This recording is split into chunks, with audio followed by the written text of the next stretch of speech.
Good evening, Asia Pacific, good afternoon, Europe, and good morning, America. Welcome to the Genesys Expo, our monthly showcase on our low-code application platform.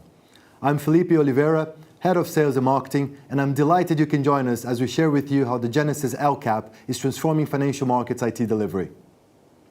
I'm joined today by my special guest, Brad Bailey, Research Director for Capital Markets at Celent, discussing business challenges and drivers hitting sell-side in 2021 and why low-code is top of the list of priorities for sell-side CIOs. We open our show with an update from COO and co-founder James Harrison on the exciting developments at Genesys and an update from across the market. Our colleague Ray Chi, Global Head of Project Delivery, joins from London with an update on the Genesys Lcap platform and how we're reducing IT development times by 80%. And we close the session with James Ferguson, Head of New Business Development, and a demo of our middle office application, TAM, or Trade Allocation Module, and how Genesys worked with sell-side firms and vendors to automate manual processes, enabling firms to be agile, and we conclude the show with a live audience Q&A. Financial market firms face a challenging and constantly changing environment. We help firms adapt, innovate, and transform their business and operating models, making it possible to do more with less code in less time. To get us underway, I would like to hand over to James Harrison for a company update. Thank you, Felipe, for the intro. And hi, everybody, and a big thanks for taking the time out to join our 4th Expo, where we'll be updating on all the great things that are happening at Genesys. So let me kick things off with a quick company summary, including some client and project news. We are now officially in our final quarter of 2020, which by anybody's measure has been quite a year. But at Genesys, we're very proud to announce that we've just finished our strongest quarter to date. In addition, we have a very strong pipeline for the remainder of the year and into 2021. Many of you will have seen that earlier this month, we were incredibly proud to announce that Citibank, via its Markets FinTech and Sprint groups, has become a strategic investor into Genesys, which we're all extremely excited about.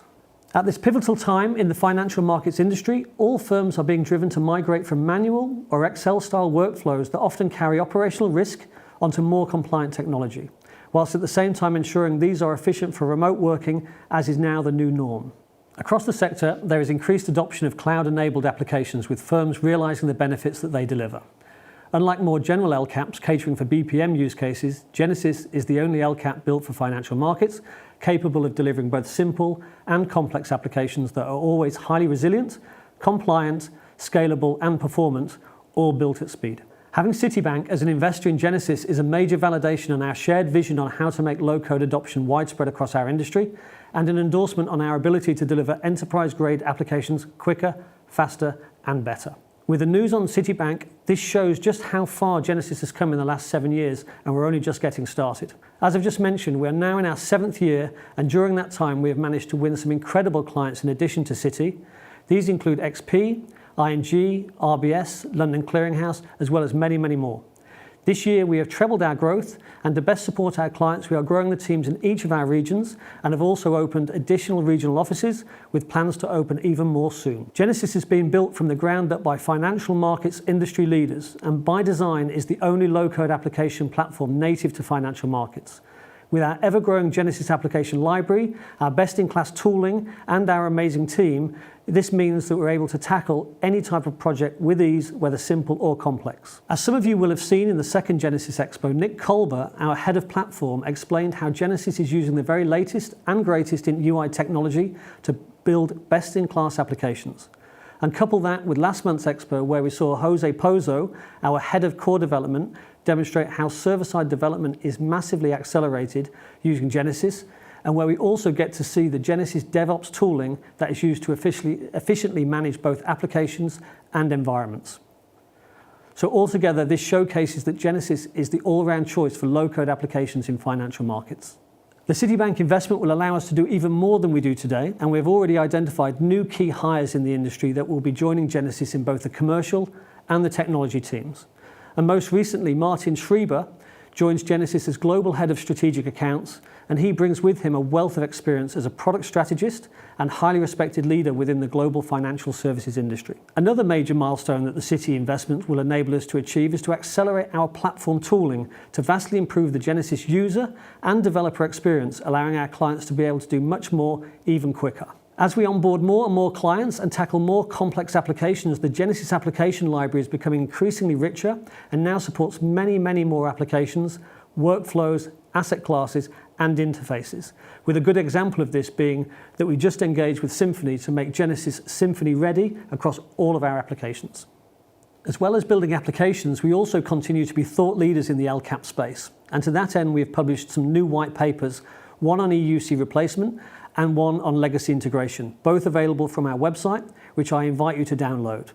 They provide key insights on the benefits of Lcap industry-wide, with the latest written by Ray Chi, who you'll be hearing from in the upload section. We're always happy to hear from anybody that wants to find out more on Lcap and how it could be used to deliver their projects, so please do get in touch. So finally from me, a quick update on the global team. It's clearly obvious that the COVID situation does not seem to be letting up, so we continue to encourage remote working for all our teams, where we continue to deliver quality projects and provide first-class support to all of our clients. And as well as this, I'm really pleased to say that the entire company remain fit and well, and we continue to monitor the ongoing situation to ensure we have appropriate safeguards in place to help maintain this.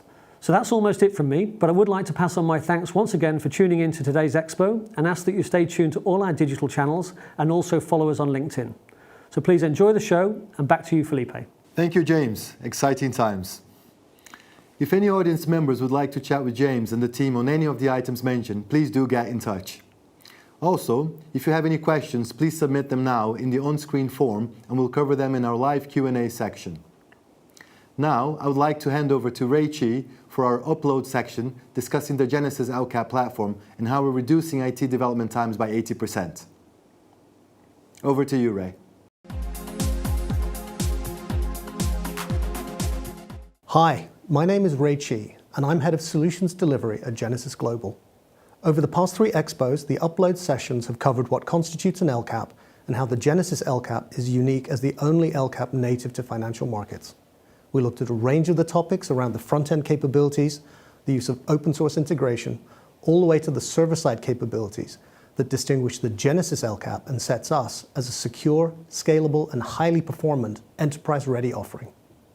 In this Expo, I will recap some of the key themes we've covered and bring that together into what constitutes the Genesys Lcap, where hopefully you will leave with an understanding of the immense possibilities of what we can achieve in solving financial industry challenges. Firstly, let's revisit what is an Lcap, what is the Genesys Lcap, why is it different to other Lcaps, and what business opportunities can it help solve for. So what is an Lcap? Lcap stands for Low Code Application Platform. Low code is pretty self-explanatory. You can build and deliver solutions exactly as you need them with much less coding effort. Less code means faster delivery of enterprise-ready systems at lower cost. The application platform is the comprehensive set of services and components that provide a lot of the capabilities that you need for a system straight out of the box, which greatly accelerates solution delivery. They're enterprise-ready and proven. So what is the Genesys Lcap and why is it different? There are a number of Lcaps available, but not all Lcaps are the same. They may all have a number of common attributes or capabilities, however be quite distinct in their intricacies of microservices, business components, and tools. The Genesys Lcap is the financial markets native Lcap that is built bottom-up specifically to service the requirements and challenges of financial markets. Most Lcaps offer some tools to support the development process that is required. After all, there is still some coding effort. So having optimized dev tools accelerates the development process. They offer a selection of reusable functional components that perform actions that support the business process that you're trying to implement. You get non-functional components for all fundamental system requirements like security, scalability, resilience, robustness, failover. All systems need these capabilities, but with Lcap, they come straight out of the box. And then you have a whole range of tools to support the entire life cycle, from requirements and planning, the integrated development environment, managing the code, managing the builds, managing the deployments, managing the environments, all the way through to operating the production system and managing and evolving the system going forward. Taken together, all of those capabilities comprise a low-code application platform. The Genesys difference is, unlike most Lcaps, which have evolved from generic business process and workflow tools, Genesys has been specifically designed for creating and solving complex, high-performance financial services solutions. The entire platform has been designed and architected with financial services in mind, so it is capable of delivering the simple business process management workflows through to the high complex, low latency, high throughput requirements of real-time data distribution in risk and trading. You can think of the Genesys Lcap components and services as a bit like Lego bricks. You use a rich library of enterprise-proven business and system components to just snap together what you need, like Lego bricks. Because you can implement the functionality you need with just a few lines of code, and because the Lego bricks are enterprise-proven, we accelerate your time to market by 80%. There are different types of components covering all of the required capabilities commonly needed for a wide range of financial services solutions. Core platform components provide a robust, scalable, and performant foundation for enterprise-ready solutions onto which we can then add the appropriate technical components to support the required event handling and data distribution. Business components add the key business use case-specific behaviors and capabilities and are fluent in the language and context of financial services transactions, data, and industry standards and interfaces. And of course, where your requirement may need something completely custom, then we can build a new Lego brick to do that, while still enjoying the acceleration advantages of the platform's rich set of existing capabilities. In Expo 2, my colleague Nick Kolber presented a great session on the Genesys web components. I want to quickly recap a few points, but for more details, I really recommend taking some time to watch a replay of his session. A key point is that the Lego brick concept is definitely not limited to server-side capabilities and components. Within the Genesys UI framework, the reusable building block approach in the front end is created using web components. Web components are inherently composable, portable, framework agnostic, lightweight, and they free us from JavaScript framework churn. Almost anyone can compose something with HTML. HTML makes applications accessible and easy to understand, while web components make your HTML easier to understand. By using web components and other modern web dev approaches, Genesys has built an Lcap that is portable, highly customizable, interoperable, with high performance at its core. The Genesys Lcap enables the creation of micro UIs by allowing users to easily select and stand up appropriate backend services for the business flows, then stamp out any number of composable UIs. Micro UIs are key to rapid financial application development because they enable complex, data-dense UIs and intricate workflows to be broken into logical and remixable parts. Of course, the Genesys UI can work seamlessly across any number of channels, be it browser, mobile, or any web-enabled desktop container. When you add interoperability to the Genesys web components and micro UIs, it really unleashes the potential of the Genesys Lcap. Unlike many Lcaps that offer their platform as a black box, Genesys believes the best of low-code comes with open platforms and that an open source ecosystem best enables successful interoperability standards and a successful web strategy. As such, Genesys is a contributing member of the Finos Foundation and dedicated to open source development. We actively contribute to Finos, the FinTech Open Source Foundation, to help drive innovation and standards as part of a community creating open source solutions for financial services. With state-of-the-art web technologies such as web components and incorporating financial standards like FDC3 to support interoperability, the Genesys Lcap provides best-in-class capabilities to create micro UI-driven applications for financial services. Finally, I would like to recap the typical steps we follow to take you from idea to delivery faster than you have ever experienced. Underpinning almost every solution is the data. So we start with the data model. Understanding what data is needed, how to best configure that with the platform, and which data services or Lego bricks we need to select from the Lcap. Next, we would look at interfaces and integration requirements, be they client systems, upstream or downstream of the new platform, market data, trade and transaction services, exchanges, clearinghouses.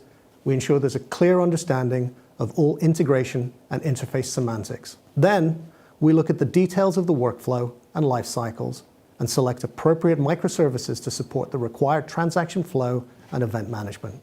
Following this, we look at data analytics, whether it is simple aggregations or supporting much more complex calculations and modeling.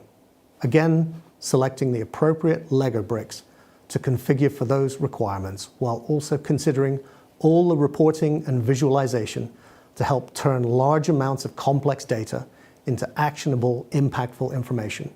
The fifth step is to cover any user data distribution requirements, reports, PDFs, spreadsheets, export files.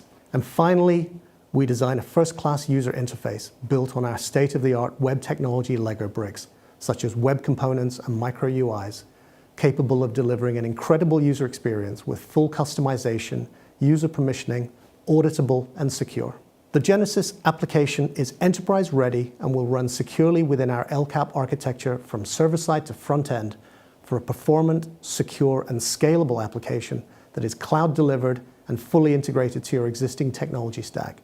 The Genesys Lcap supports low latency and high throughput applications geared for financial markets with open source integration. Please let me take this opportunity to thank you for taking the time to join us today, and I urge you, if you have time, to watch the replays of previous The Upload sections available on demand on our website.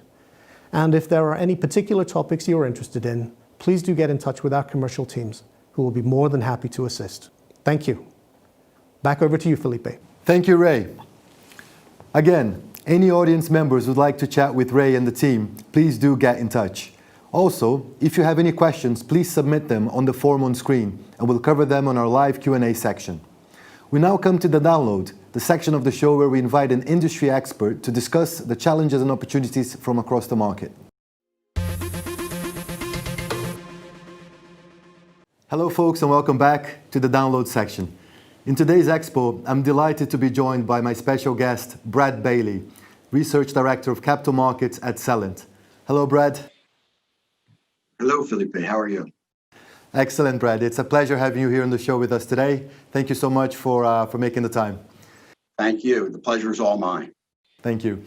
So, Brad, I feel like there's so much that we can talk about around capital markets, technology. We've seen some tectonic changes across the years, which the rate of change just keeps increasing.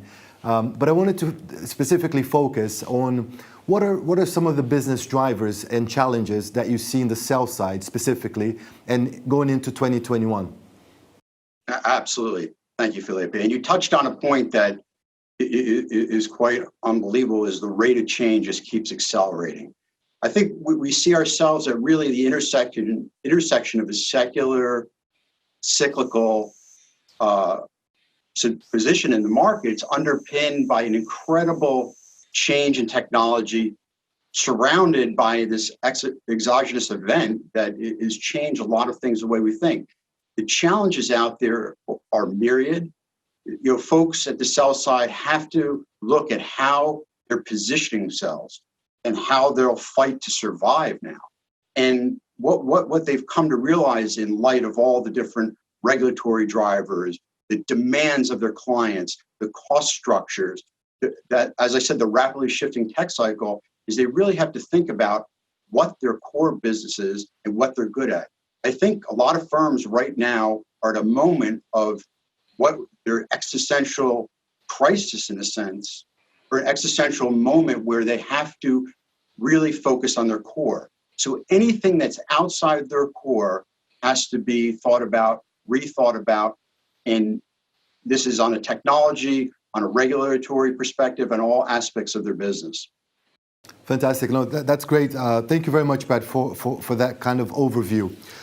If you allow me to just touch upon one of the drivers that we touched upon offline, could you just give me a bit of insight around the changing competitive landscape and what's the determinant factor that will distinguish each of the sell-side players, and what should they be doing in terms of preparing themselves to be at the forefront of this massive change in technology and business models? As a backdrop, picking this spot where you're going to compete and thinking about the best way to accomplish everything you need to do in the most agile and the fastest way. And what we see right now is all that change, everything that's changed across asset classes, the rise of electronic trading, the continued shift in market structures, all require a massive amount of touch points between the front office and middle office and back office. And it's not just, the story of, okay, we're electronic trading for electronic trading's sake, or market structure changes for market structure's sake. Regulators, investors, clients are all looking at their estate, their technology estate, the way they do business, and they're expecting their sell-side partners to meet them where they are. And I think that is something that it's such a challenge. And this manifests itself in the front office, in the front through back, front, middle, and back office. So this change in the way people want to intersect, you have to think about, what do my clients want? What channels am I meeting in them? As the market goes more electronic, how am I going to deliver an API or deliver through my STP or meet them on a ECN? And you see this in so many different ways in the marketplace right now. And people are scrambling not only to figure out how to solve these problems, but do it in a fast, repeatable, and a way that can really be beyond the silos that exist in their businesses. Yeah. So Brad, it feels to me that the name of the game is really technology and data. One of the things you just mentioned around the change for electronification and electronic trading. Many years ago, we've seen, when electronic trading began in DMA, in the equities asset class. And what we're seeing today is actually a shift of that into new asset classes, some of which are, for example, fixed income, which actually we're going to be showing in the Expo later on today. One of our Genesys applications, which is a middle office application that does a lot of those workflows, and it's multi-asset class, and we've just added on fixed income. So we see that shift and that kind of client need and demands coming into us as well from the client side. But could you give me a little bit more of of your views in terms of where in the journey are we around this whole digital transformation, and what does that mean? Because when you think about digital transformation, there's lots of software vendors. Arguably the front office, you have some more established systems. But when you're thinking about your legacy stack and technology, in terms of future-proofing your business, how should CIOs and the sell side think about their legacy stack in terms of, should they adopt a platform? What's the approach that they should take around legacy versus build? Can you give a little bit of a flavor in terms of what you're seeing and what you think, looking ahead a few years, what that looks like? Felipe, you're absolutely right. Technology is the game, and data is the digital transformation. In other words, if you think about this estate, you think about all these changes in the market. One, as a market goes electronic, there's a virtuous cycle of data creation. The more data that's created, the more data that people want, the more has to be analyzed, the more it's used to feed risk systems and to feed back office and clearing systems and to provide revenue generating trade opportunities, as well as revenue opportunity, things that you can give to your client. This is key. You cannot waste one single byte of data. And this is more than anything, the digital transformation is how to see these different data in all these different points in their different forms and bring them together in a way that can make sense. So as I said, we're going to see more data generation, and any time in the markets that there's more data, people always want more. And that data is market data. And now we have to manage quotes and IOIs and RFQs. We have protocol battles taking place depending on your frame of reference. If you come from the equity business, you look at RFQ and as a distant,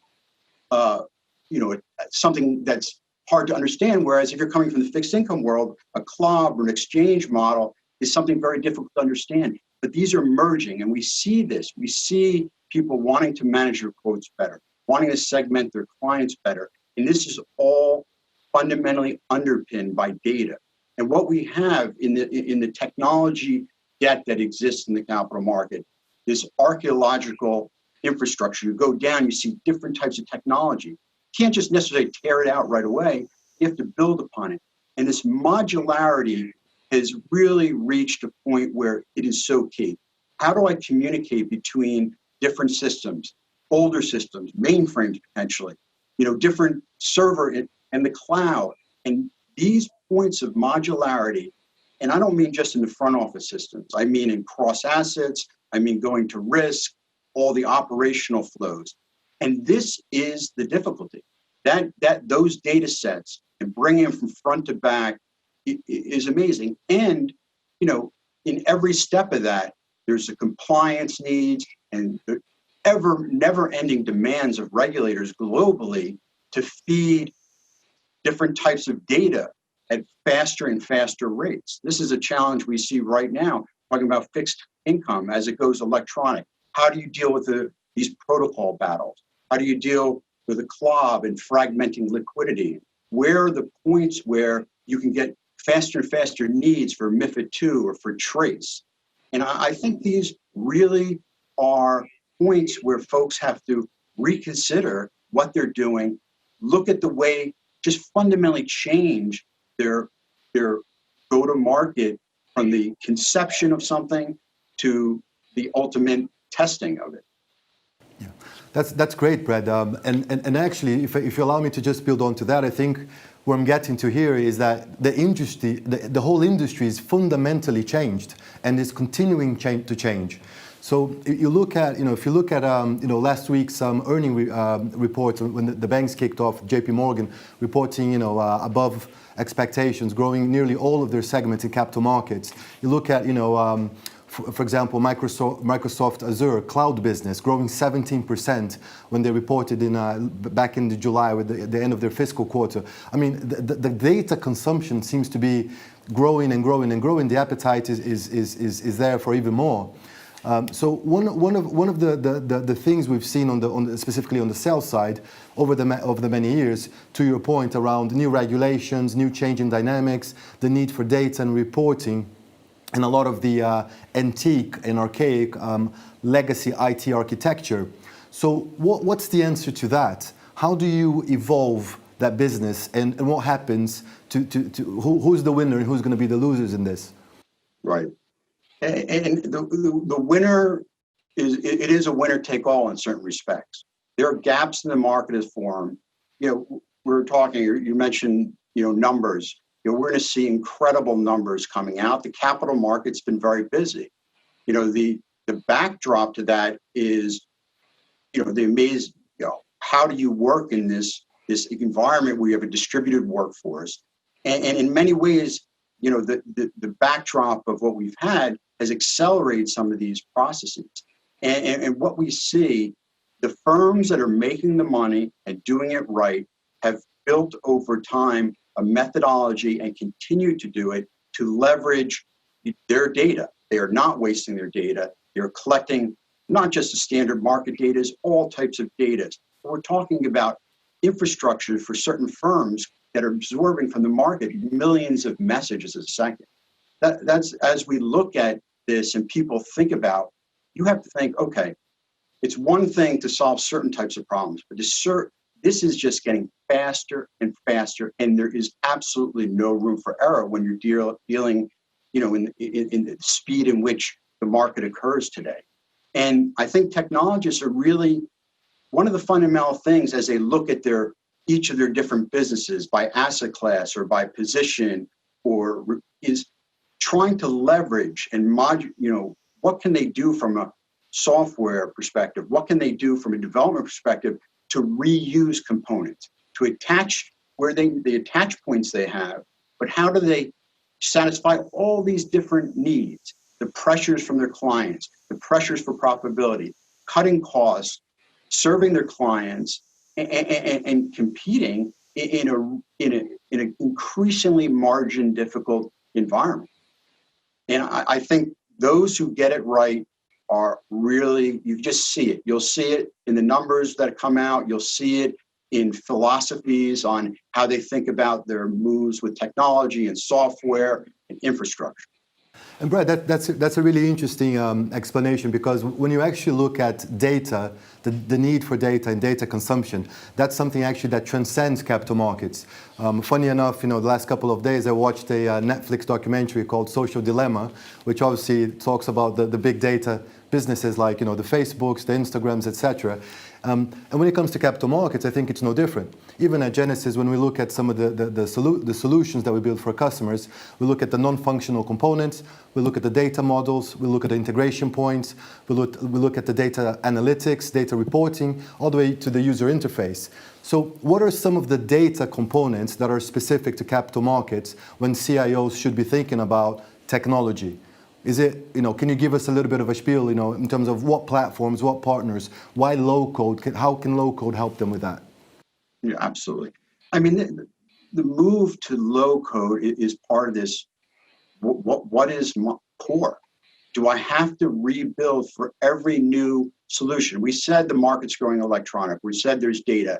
Of course, this is, if we go beyond the capital markets to the broader financial services, this is unbelievable what we're seeing, and people are struggling. If we focus in on the investment banking and the trading and the creation of markets, how different is each marketplace that you need to create? Yes, there's market structure difference. There's micro market structure nuances, but why rebuild everything? Why not go to a methodology that takes these components and uses that in ways? Now, of course, and this is not just for low code, it's not just for the citizen developer. Now we open up a whole new way in which you can start plugging things together, the business analyst or the citizen developer trader or something like that, where they can get the insights they need. I mean, the point around data, one of the key things, if we step back, is, getting the right data in the right form to the right people at the right time.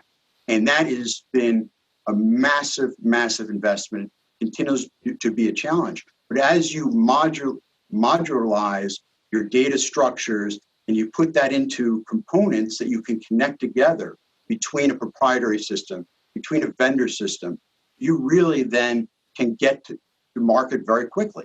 Think about the speed and agility that you can get from not rebuilding the wheel every time.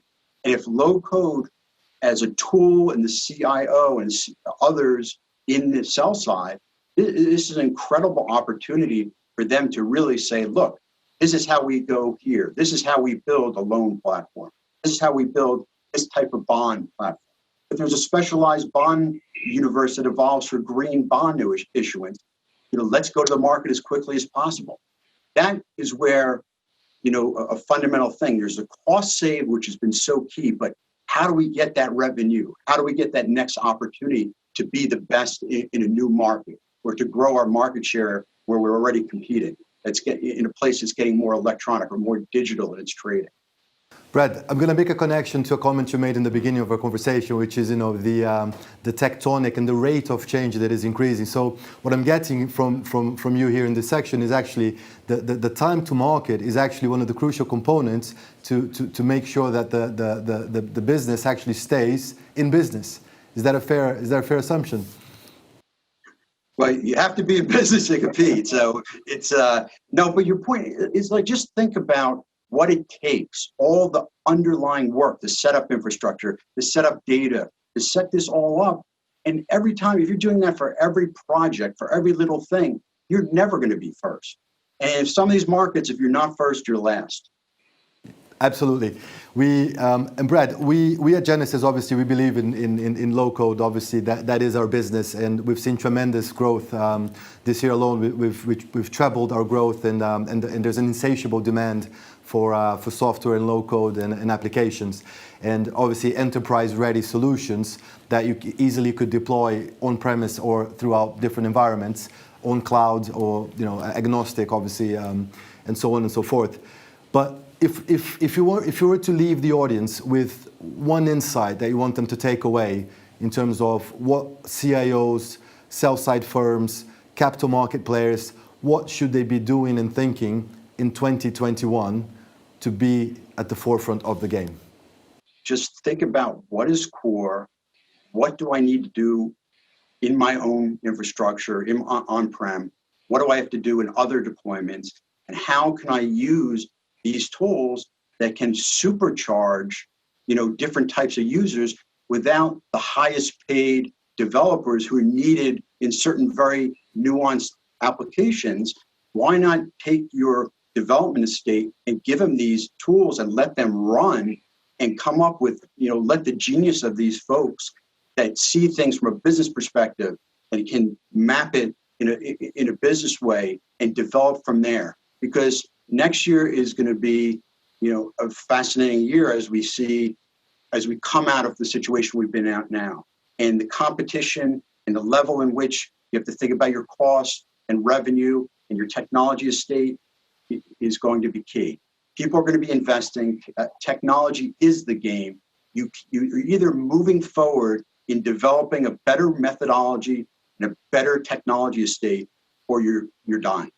And that's the name of the game here in the capital markets.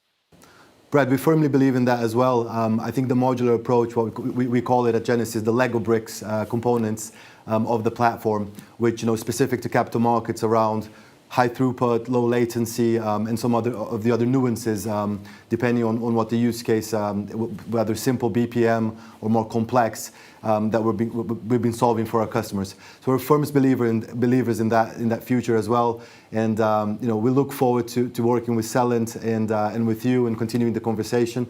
I want to thank you so much for joining us today. It's been an absolute pleasure having you.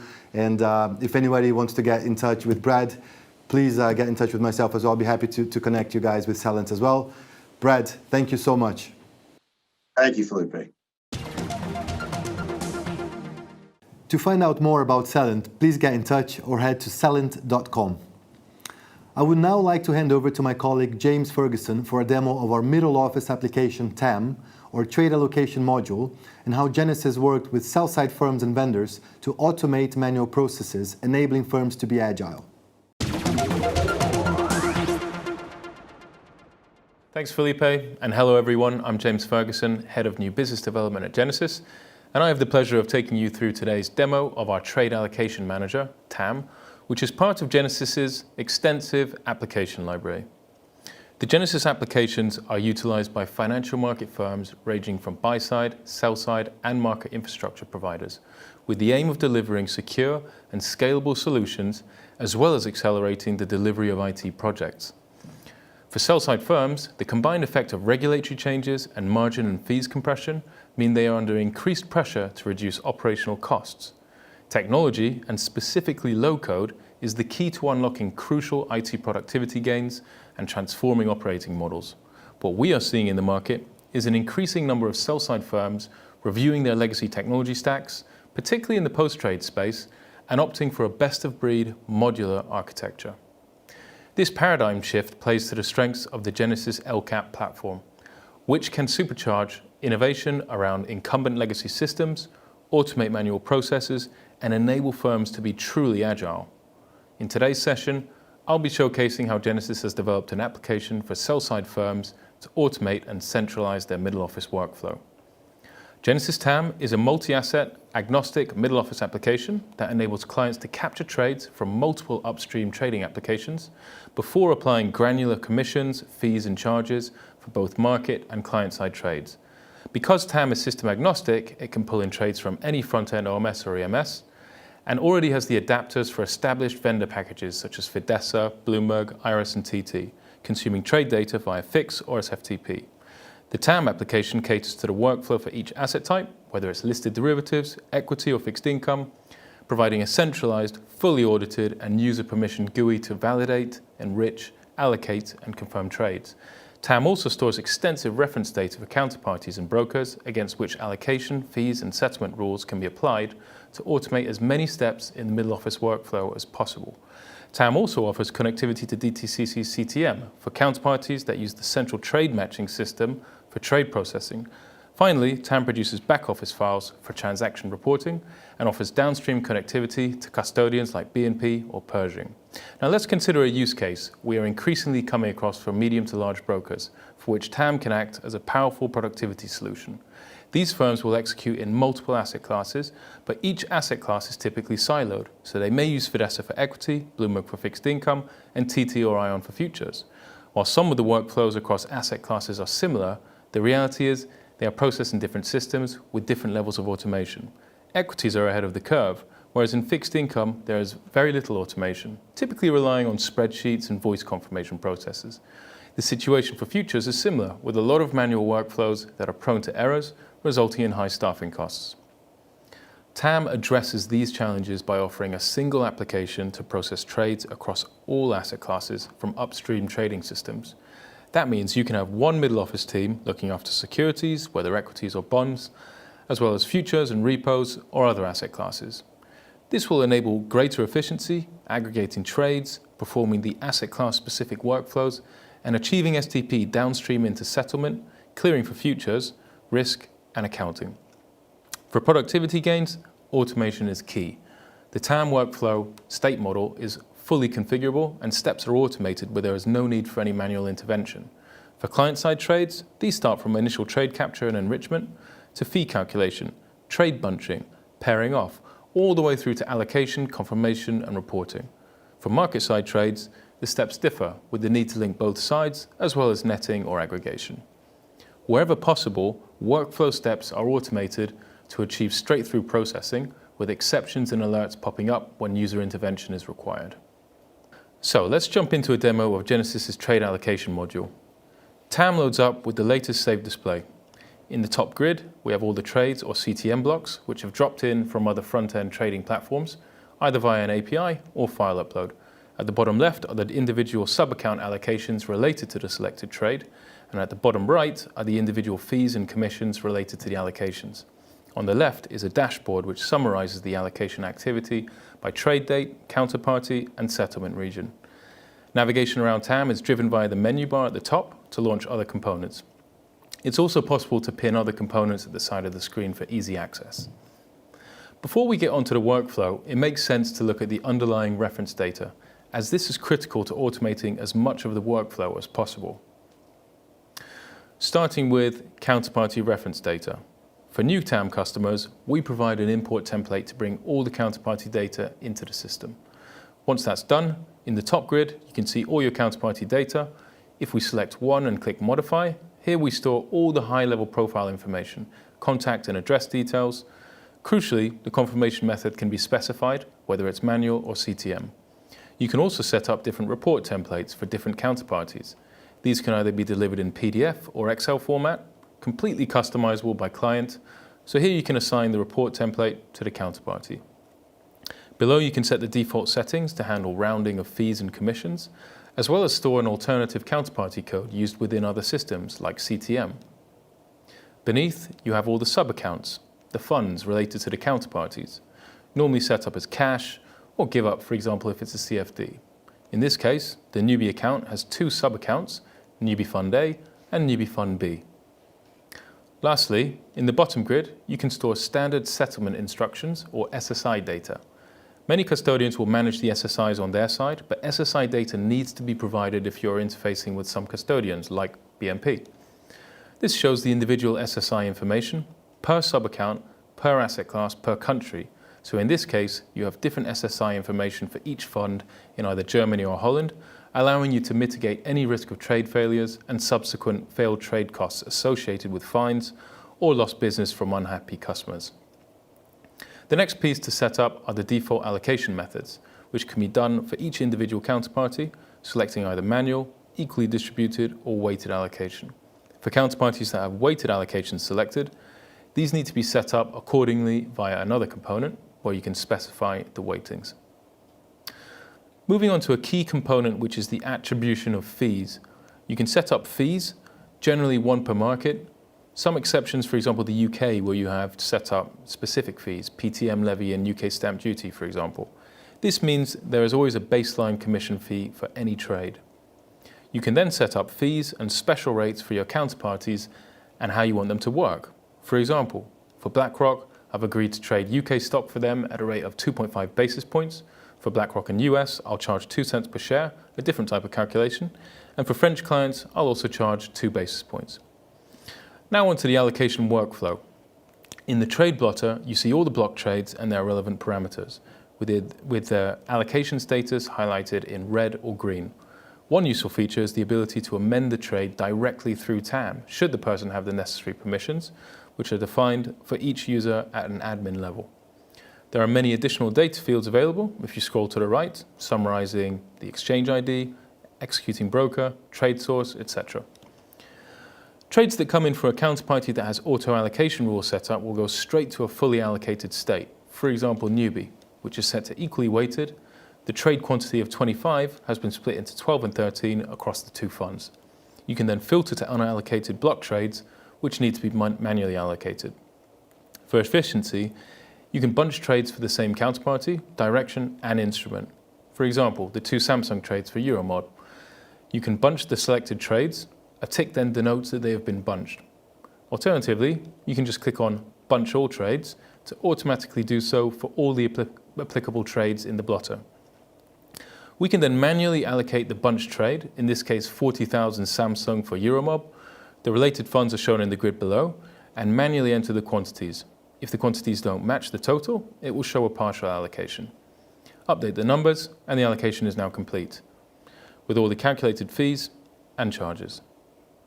The other option is to allocate to a single account, selecting the other Euromob bunch trade of 400 Renishaw, then single account allocation, select the sub-account, submit once to validate, and again to complete the action. The next part of the workflow is client confirmations. You can generate a PDF version of the confirmation via the export button, then view the trade advice with all the parameters of the trade. TAM can be set up to automatically email the confirmations to the client. A settlement report can also be generated to be sent downstream to the custodian in different file formats of your custodian's choice. Finally, there's the CTM workflow. Counterparties which are set up with CTM will have a CTM block and allocation status. Select one of the CTM blocks and then release block. This will release the block into CTM's test harness, and if the block matches what's been sent from the investment manager to CTM, the status will update to allocations ready. This can take up to a minute depending on the trade. To speed things up, we'll select one which is already in this status. In the hidden block tab, you can see the status is matched with the alleged block details sent via TAM and the details sent from the investment manager. This makes it quick to diagnose if the blocks have not matched. You can then create the confirms, and you can then see the allocations in the table below. Finally, you can release the confirms back to CTM with the allocation status eventually changing to matched. Again, the whole CTM processing workflow can be fully automated within TAM to achieve STP.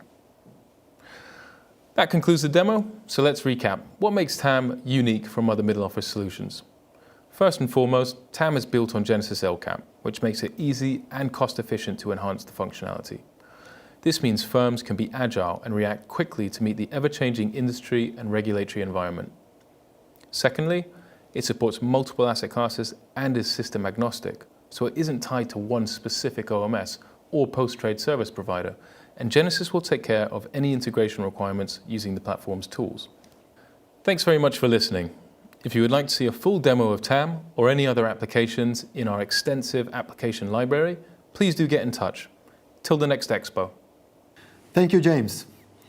If you'd like a tailored demo of our middle office application TAM or trade allocation module, please do get in touch anytime. So before we head over to our live Q&A section, I would like to thank you for joining our Expo, our monthly update in the Genesys Lcap and how we're transforming IT delivery.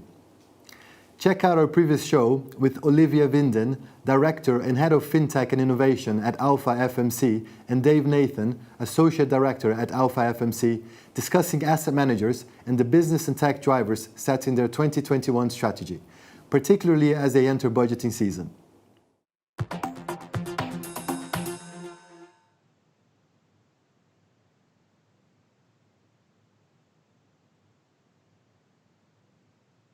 Hello, folks, and welcome back. I'm delighted to be joined again here by my special guest from Celent. Hello. Hello. Hey, how are you, Felipe? Very good, Brad. Thank you. So we're now going to go into the live Q&A section where we're going to be answering some of the questions that came through the show. And the first question that came through here is, can you elaborate on how low-code may be a better option over traditional IT delivery methods? Brad, would you like to take that one? Absolutely. I mean, just think about even today what we discussed, like what's going on in the minds of CIOs and CTOs. They have a legacy estate, very elaborate processes built over years, yet they have to create efficient means of looking at what they're going to do. We've seen more build versus buy evolve into build and buy, and then modularly put this together, to tie together legacy vendor stacks with new vendor solutions, with new proprietary solutions, and really try to solve the problem of disparate data sets across different silos. I mean, that is really where you see tremendous opportunity and tremendous use growing.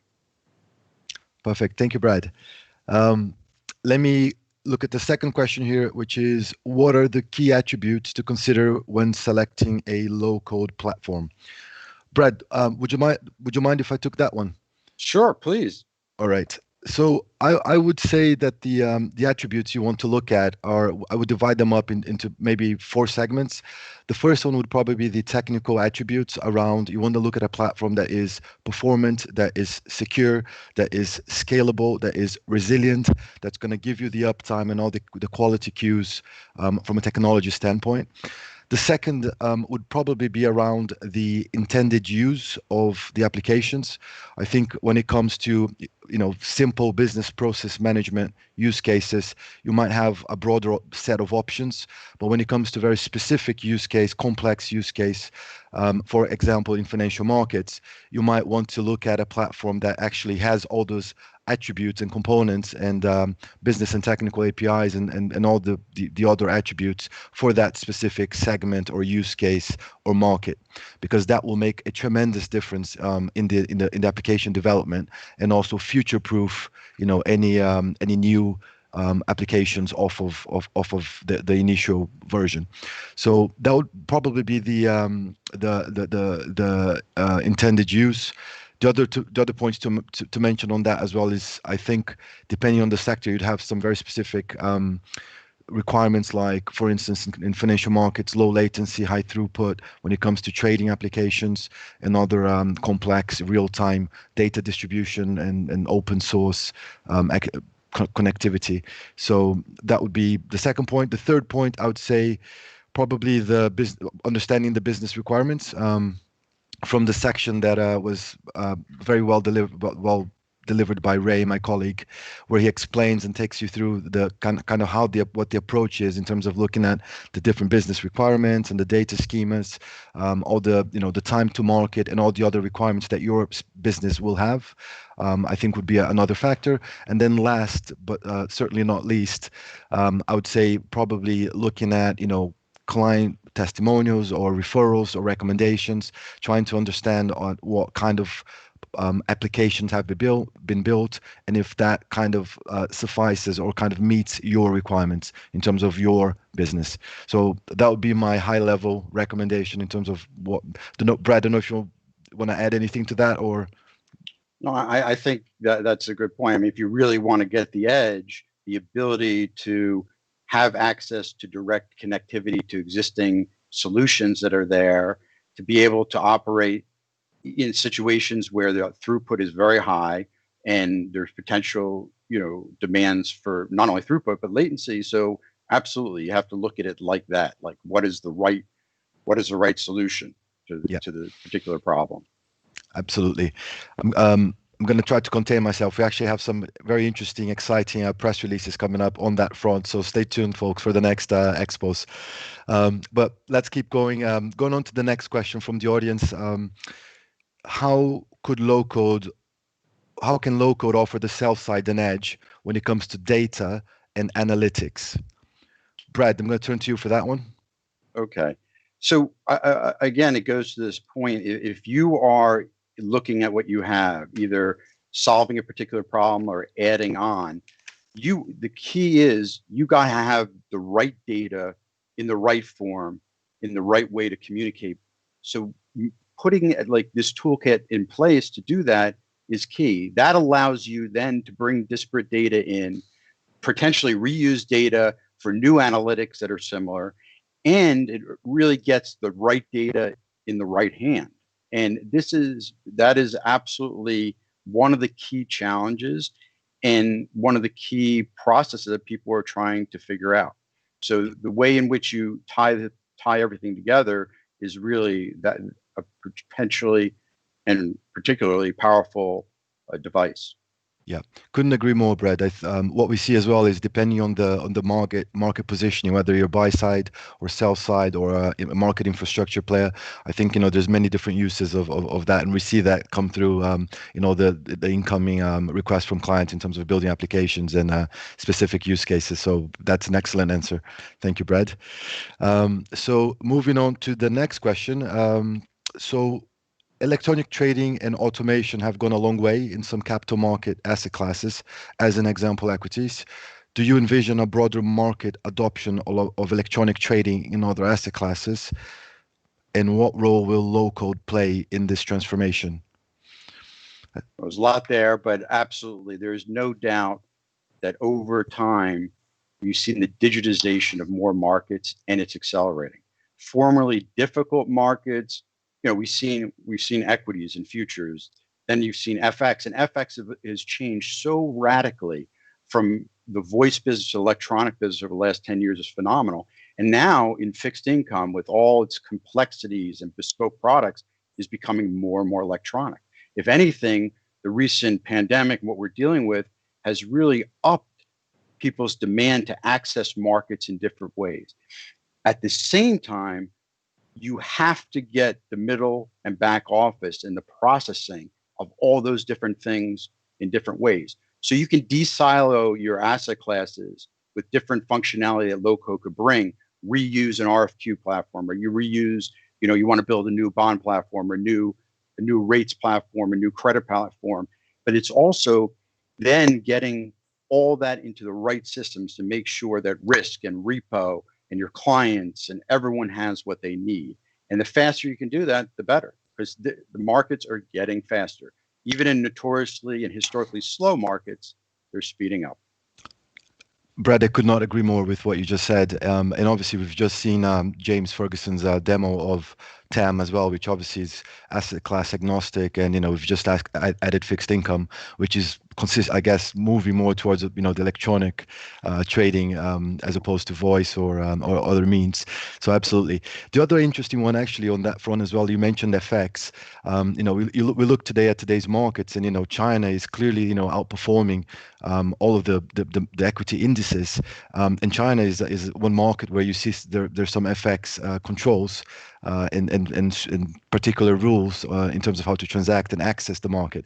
So I think you're absolutely right. I think we're going to see probably a lot more of low code playing a role in some of these very specific industry challenges that we're trying to solve for. Thank you, Brad, for that. That was really good insight. I think we have time for one more question. So let's see, one more question here is, what does the sell-side industry look like 10 years into digital transformation? And what are the top 3 major changes happening today that CIOs absolutely need to be doing to gain a competitive edge to thrive and survive? Brad, I think that one is clearly meant for you. There's a lot there. I would say 3 things. Digital starts with data. The reality is getting the right data in the right format to the right people unleashes incredible genius in the markets. It allows a de-siloing, a mitigation of risk, the ability to get to market quickly. The second thing, we talked, this point came up in our discussion, in 10 years in, the firms that have focused on their core and have allowed partnership models and allowed other tools rather than rebuilding the wheel every time has been key. The faster you can go in a market like capital markets or trading and financial markets where being speed and to market is so key, you have to be, what do we do? What do we offer our clients? And sometimes you build something and you can build something fast even before your client knows they need it. The third thing, it just ties us all together, is that this total different mentality on buy, build, partnering, and getting to a platform. When you use these different tools, and as a sell side, you create a platform, you create an ecosystem, we said it a million times, but it's really an ocean where your counterparties and your clients can swim together and do amazing things. And that's going to, it's started to define the last decade and will absolutely define the decade ahead. Absolutely, Brad. And I think actually on that point, I think we're going to have a very interesting week next week with US elections. We're going to have the Bank of England deciding on stimulus. So absolutely. So I think very good points, and let's see what the future brings. Absolutely. But I think we're running out of time now. So Brad, I'm going to thank you so much once again for joining us. It was an absolute pleasure having you with you on this expo. I hope the audience enjoyed, and I look forward to seeing everyone on the next expo. Stay tuned, and once again, Brad, thank you so much, and the audience, thank you so much for joining us once again. Thank you, Felipe. Thank you, everyone. I got a lot out of it. I thought it was fantastic. Thank you very much. Fantastic. Thank you.